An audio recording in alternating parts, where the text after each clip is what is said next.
जय जगन्नाथ। आज हम बात करेंगे रामायण से जुड़ी एक सच्ची कहानी की, जो राजा दिलीप के बारे में है। हिंदू शास्त्रों में गौ सेवा की बहुत महिमा बताई गई है। इस संबंध में पुराणों में कई कथाओं का भी जिक्र है।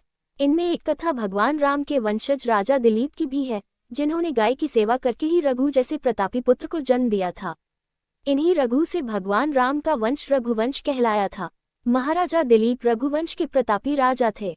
दानवों से युद्ध में अपने मित्र इंद्र की सहायता कर वे एक समय पृथ्वी पर लौट रहे थे, तभी रास्ते में उन्हें कामधेनु मिली। लेकिन जल्दबाजी में राजा दिलीप ने उन्हें प्रणाम नहीं किया। इस पर कामधेनु ने नाराज होकर राजा दिलीप को संतानहीन होने का श्राप दे दिया, जिसका राजा दिलीप को पता नहीं लगा।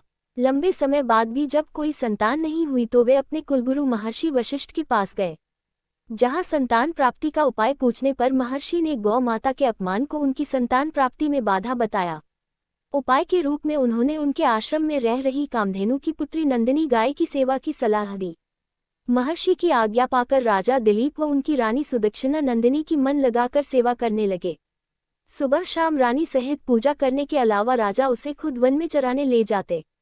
छाया की तरह वे दिन भर उसके साथ ही रहते।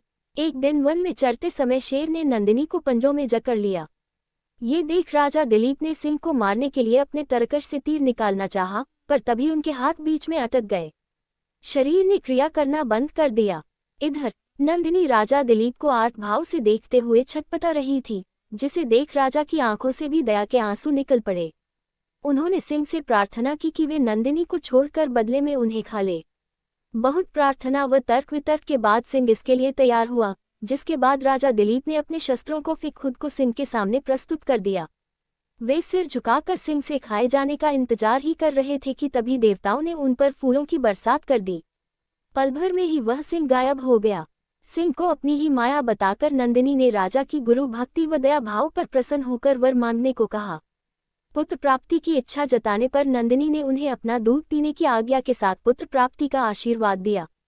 इसके बाद राजा ने बछड़े के पीने तथा अग्निहोत्र से बचे दूध का महर्षि की आज्ञा पाकर सेवन किया, जिसके बाद उन्हें रघु जैसे महान पुत्र प्राप्त हुए।